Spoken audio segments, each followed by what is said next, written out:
मंच पर उपस्थित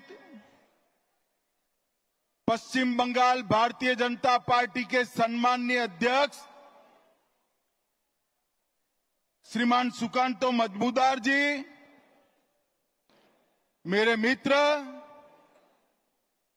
और बंगाल विधानसभा में जिनके खड़े होते ही दीदी को डर लगता है,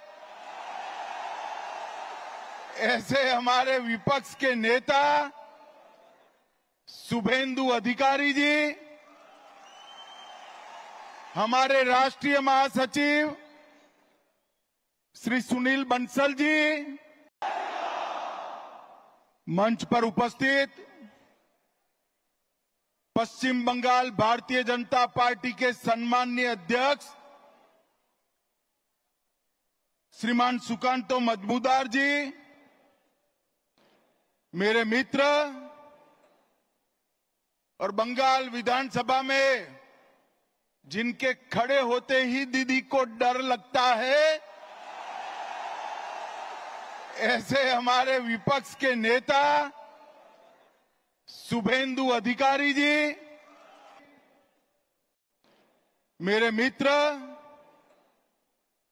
और बंगाल विधानसभा में जिनके खड़े होते ही दीदी को डर लगता है,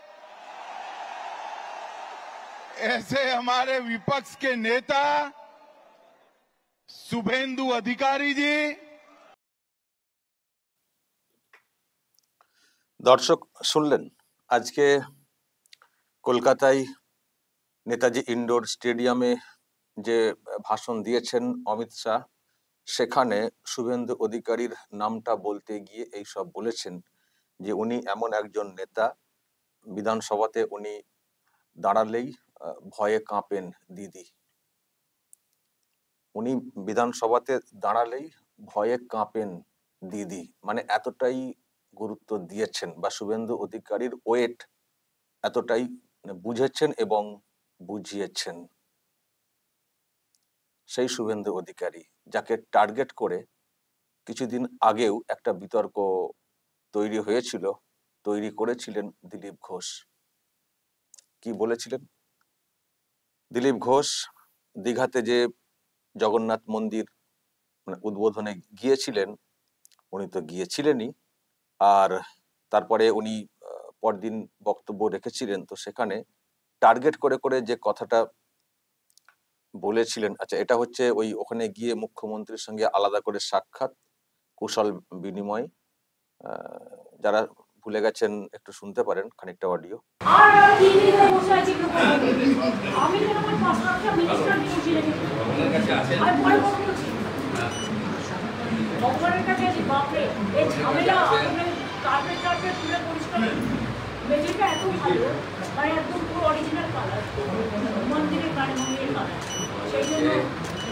খুব বড় পরিসর হচ্ছে, আগে 50-100 বছর 200 বছর লোক বাড়বে।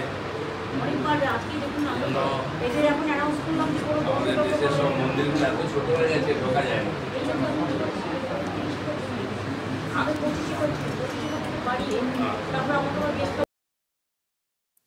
খুব কুশল বিনিময় করেছিলেন, কবে এসছেন ইত্যাদি ইত্যাদি।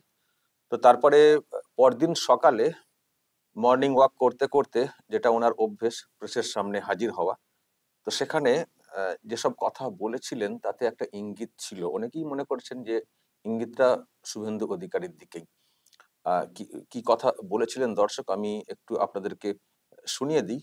মানে কি, যখন বিতর্ক তৈরি হয়েছিল যে উনি কেন গেলেন, যে মন্দিরকে নিয়ে এত প্রশ্ন, বিজেপি নেতারাই বলছেন যে এই মন্দির কি মন্দির, ওখানে জগন্নাথ দেব আসতে পারেন, কারণ ওটা তো প্রতারণা করা হয়েছে, সরকারি টাকা অন্যভাবে তুলে মন্দির করা হয়েছে, আর এটাকে ধাম বলা হচ্ছে, ধাম তো একটা আছে পুরীতে, ফলে এটা কেন, এইসব নিয়ে যখন বিজেপির নেতারাই প্রশ্ন তুলছিলেন এবং অনেকেই তো ওদিকে যাননি,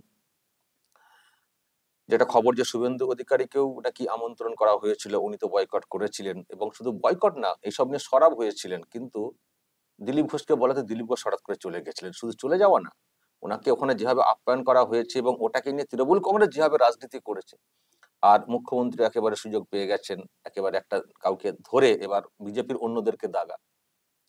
তো যখন এইসব নিয়ে প্রশ্ন উঠছিল যে দিলীপ ঘোষ কেন গেলেন, দিলীপ ঘোষ চলে গেলেন মুখ্যমন্ত্রীর সঙ্গে ওইভাবে কুশল বিনিময় করলেন, এখন সৌজন্য দেখাচ্ছেন, এখন এত সম্পর্ক দেখাচ্ছেন, যখন 21-এর ভোটের পরে গোটা রাজ্য জুড়ে একটা অশান্তি তৈরি করা হয়েছিল, লুটপাট করা হয়েছিল, বিজেপির লোকজনদেরকে মারধর করা হয়েছিল, বাড়ি থেকে বের হতে পারছিলেন না, তখন আপনার সম্পর্ক কোথায় ছিল মুখ্যমন্ত্রীর সঙ্গে, পুলিশ মন্ত্রীর সঙ্গে? এখন তো কুশল বিনিময় করছেন মুখ্যমন্ত্রী হিসেবে সৌজন্য, তখন আপনার সৌজন্য কোথায় ছিল? আপনি চলে গেলেন আলাদা করে মিট করতে। আর 21-এর পরে যারা, মানে 21-এর পরে যারা শিকার হয়েছেন তারা তো এখনো অনেকে জ্বালা যন্ত্রণাতে ভুগছেন সবকিছু খুইয়ে দিয়ে। তা আপনি এটা কি করলেন? এতে তো নিচু তলাতে যারা কাজ করছেন বিজেপির, তাদের তো মনোবল কোথাও একটা অন্যরকম হয়ে যাচ্ছে যে আদৌ কি এই দলটা ক্ষমতাতে আসবে? এই তো দিলীপ ঘোষের অবস্থা, আমরা এখানে মার খাচ্ছি, ওখানে উনি মুখ্যমন্ত্রীর সঙ্গে কুশল বিনিময় করছেন। তো এইসব নিয়ে প্রশ্ন তৈরি হয়েছিল। তো প্রশ্ন তৈরি হওয়াতে উনি মিডিয়ার সামনে একটা ব্যাখ্যা উনি দিয়েছিলেন, ওনার কৃতিত্ব উনি নেওয়ার চেষ্টা করছিলেন যে আমি কত ভালো করে দলটাকে রেখে এসেছিলাম, এখন কি হয়েছে, কাদের জন্য হয়েছে, এইসব বলে প্রশ্ন তুলেছিলেন। আমি দর্শক খানিকটা শোনাই, তাহলেই বুঝবেন। বিজেপির কর্মীদের উপর আক্রমণ, হিন্দুর উপর আক্রমণ ভারতবর্ষে প্রথমবার হয়েছে। আজ যারা বড় বড় কথা বলছেন তারা হিন্দুর জন্য কতটা লড়াই করেছেন, কি ত্যাগ করেছেন? 4 পয়সার ত্যাগ নেই, বিজেপিতে কামাতে এসছেন, কামানো কমে যাচ্ছে। আমি দোকান সাজিয়ে দিয়েছিলাম 77টা এমএলএ দিয়ে, 1 ডজন এমএলএ আজকে নাই কেন? এমপি কোথায় গেল? জেলা পরিষদ সমিতি প্রধান চলে যাচ্ছে কেন? জবাব কে দেবে? 21-এর পর থেকে বিজেপি নামছে। 19 সালে বিজেপি 41% ভোট পেয়েছিল এবং আজ অনেক নেতা আমাদের পার্টিতে তার বিরুদ্ধে লড়াই করে আমরা পার্টিকে বাড়িয়েছিলাম। অনেকে প্রশ্ন করছেন 41% ভোট আর 121টা বিধানসভায় আমরা লিড নিয়েছিলাম। 5 বছর পরে 24 সালের ইলেকশনে সেই ভোট 39% নেমেছে আর 91টা বিধানসভায় আমরা লিড পেয়েছি। পার্টি এগোচ্ছে না পিছোচ্ছে? আমরা হার জিততে ভুলে গেছি 21 সালের পরে। প্রশ্ন করুন, পাবলিক প্রশ্ন করছে, দিলীপ ঘোষের এটাই প্রশ্ন আছে। যারা আমাকে প্রশ্ন করছেন আমি তাদের দিকে প্রশ্ন করছি, আপনারা তো নীতি শেখাচ্ছেন, রাজনীতি শেখাচ্ছেন, হিন্দুত্ব শেখাচ্ছেন, কি দিয়েছেন সমাজকে? কেন পার্টি নেমে গেছে? 250 লোকের প্রাণের বিনিময়ে যে পার্টি দাঁড় করিয়েছিলাম সে পার্টি কোথায় আজকে? কেন হারছি আমরা? কেন লোকে ছিচিৎকার করছে? আর এই দালালরা যেদিন থেকে পার্টিতে এসছে বিজেপির গন্ধও চলে গেছে, বিজেপির স্বাদও চলে গেছে, লোক বিজেপির ভরসা করতে পারছে না। তাই ভরসা ফিরিয়ে আনার জন্য লড়াই করুন, নাটক করবেন না। রক্ত দিয়েছি আমরা, ঘাম দিয়েছি, তারপরে মানুষের বিশ্বাস জিতেছি, মানুষের আশীর্বাদ জিতেছি। দিলীপ ঘোষের তো লড়াই জারি আছে। আপনারা ঠিক করুন কে কোন পার্টি থেকে লড়াই করবেন। দিলীপ ঘোষ পার্টি পাল্টাতে আসেনি, পশ্চিমবাংলাকে পাল্টাতে এসেছে। ধন্যবাদ সবাইকে। ওদিকে মমতা ব্যানার্জি জিন্দাবাদ বলে ব্যাকগ্রাউন্ডে আবার আওয়াজ, স্লোগান উঠছিল। তো এই সব কথা এইভাবে বলেছিলেন। অন্য দল থেকে যারা এসছেন তারা পার্টি করতে আসছেননি, কামাতে এসছেন।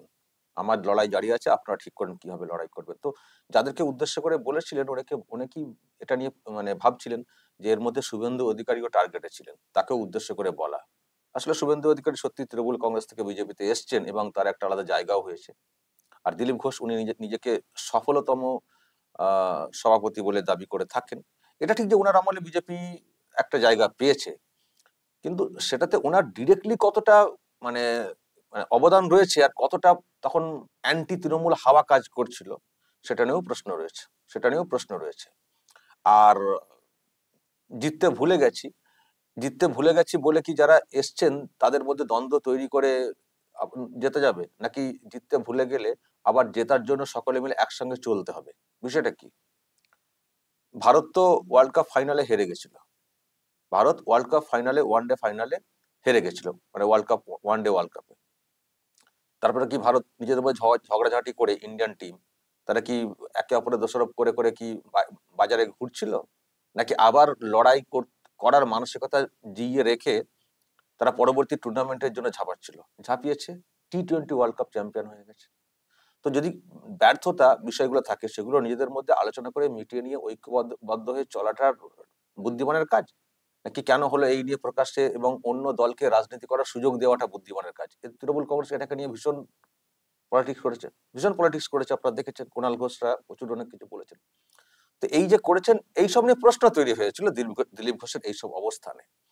আর আজকে যেখানে এত বড় একটা প্রোগ্রাম হলো কলকাতার বুকে, আপনারা দেখেছেন নেতাজি ইন্ডোর স্টেডিয়াম পুরো ভর্তি ছিল, পুরো ভর্তি, কানায় কানায় পূর্ণ, কর্মীরা সব অনেকেই গিয়েছিলেন।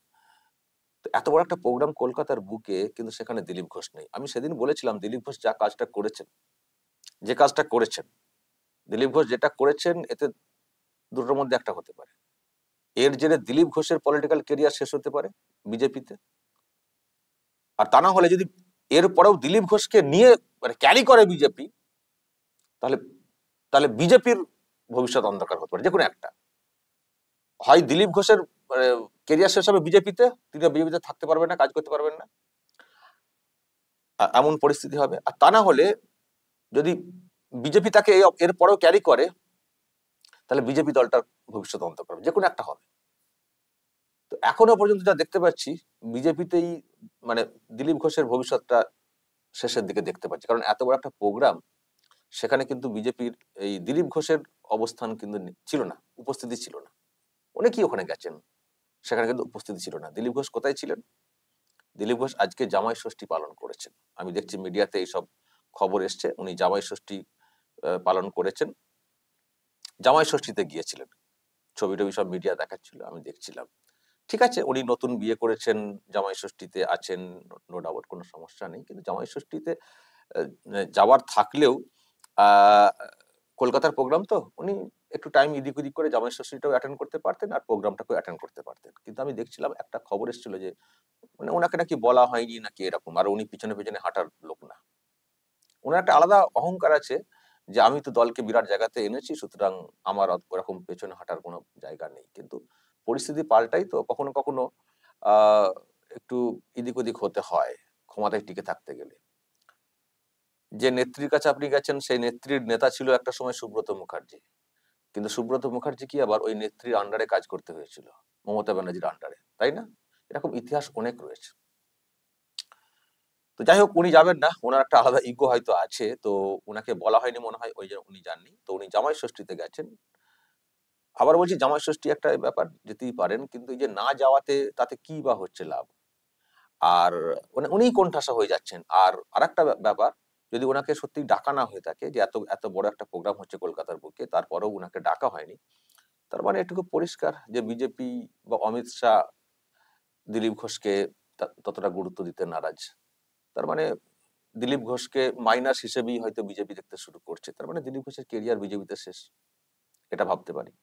এত বড় প্রোগ্রামে যদি উনি না থাকেন, তাহলে আর কোন প্রোগ্রামে আর গুরুত্ব পাবেন? এটা হচ্ছে এক। আর দ্বিতীয়ত, যে মানে তৃণমূলীদেরকে টার্গেট করে এত কথা বলেছিলেন জগন্নাথ ধাম, ওই মানে জগন্নাথ মন্দির থুড়ি, আপনারা যেটা যা যা বলেন, ওনাকে জগন্নাথ ধাম বলেন না, ওটাকে ওনাকে মন্দিরও বলতে চান না, কালচারাল সেন্টার বলেন, যাই হোক যা বলেন বলেন। তো ওইটার পরে যেভাবে দিলীপ ঘোষ নিজেকে এস্টাবলিশ করার চেষ্টা করছিলেন, বা নিজেকে নতুন ভাবে তুলে ধরার চেষ্টা করেছিলেন, বা অন্যদেরকে দাগার চেষ্টা করছিলেন, বিজেপির অন্দরে একটা দ্বন্দ্ব কার্যত সামনে এনেছিলেন, তারপরে কি হলো? যদি যদি উনি সত্যিই শুভেন্দুকে টার্গেট করে কথাটা বলে থাকেন, শুভেন্দুকে টার্গেট করে না করলে আর কাকে টার্গেট করে বলবেন বলুন তো? তৃণমূল থেকে আসা লোক, যাকে নিয়ে উনার আপত্তি হতে পারে, আর কে? শুভেন্দু বাইরে আর কে? শুভেন্দুর বাইরে আর কে তৃণমূল থেকে এসেছেন যে বিরাট কিছু ছড়ি ঘোরাচ্ছেন, তার জন্য দিলীপ ঘোষ রেখে যাবেন? আমি তার কোনো অপশন দেখতে পাচ্ছি না। আমার ধারণা শুভেন্দুকে টার্গেট করেই কথাটা বলেছিলেন। কিন্তু তিনি বললেও, যেটা আজকে প্রমাণ হলো অমিত শাহের সভাতে, যে অমিত শাহের কাছে গুরুত্বপূর্ণ শুভেন্দু অধিকারী। শুভেন্দু অধিকারী হচ্ছেন গুরুত্বপূর্ণ। আর শুধু তো মুখে এমনি এমনি বলছেন না, ওখানে যখন শুভেন্দু অধিকারীকে আজকে বক্তব্য রাখতে ডাকা হলো, যখন ওনার নামটা ঘোষণা করা হলো, দর্শক দেখবেন ওয়েবটা কেমন ছিল, ওয়েবটা কেমন ছিল দেখবেন, ওয়েবটা কেমন ছিল। আমি জাস্ট ওইটুকু একটু শোনাই, তাহলেই বুঝতে পারবেন যে শুভেন্দু অধিকারীকে কেন অমিত শাহ এইভাবে দেখেন। উনি তো নিজে বুঝতে পারছেন, পালস বুঝতে পারছেন, যে উনি তো শোনেন এইসব খবর, মমতার ব্যাপারে কি সব হয় না হয় নিশ্চয়ই খবর পান। আর বিজেপি কর্মীদের মধ্যে উচ্ছ্বাস ওনাকে ঘিরে, ওটা তো উনি ওখানে বসে পরখ করেছেন। দেখুন দর্শক। এরপরে বক্তব্য রাখার জন্য অনুরোধ করছি বিধানসভার বিরোধী দলনেতা সম্মানীয় শুভেন্দু অধিকারী মহাশয়কে।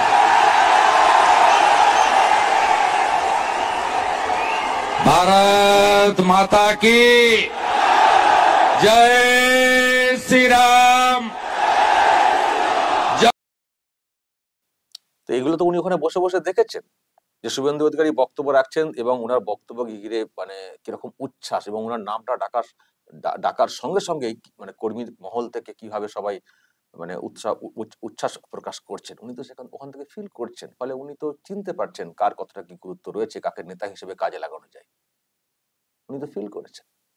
ফলে দিলীপ ঘোষ যাই মিন করুন, যাই ইঙ্গিত করুন, শাহের কাছে বা বিজেপির কেন্দ্রীয় নেতৃত্বের কাছে শুভেন্দু কিন্তু মানে নেক নজরই আছেন। এখন দেখা যাক বিধানসভা ভোটের মুখে প্রচারের মুখ হিসেবে এই বাংলার আলাদা করে কাউকে তুলে ধরা হয় কিনা, এবং তুলে ধরা হলে কাকে তুলে ধরা হবে দর্শক, সেটাও একটা কৌতূহলের। দর্শক বলবেন যদি আপনাদের এই নিয়ে কিছু বলার থাকে, অবশ্যই বলবেন কমেন্ট বক্সে। নজর রাখবেন আরামবাগ টিভিতে।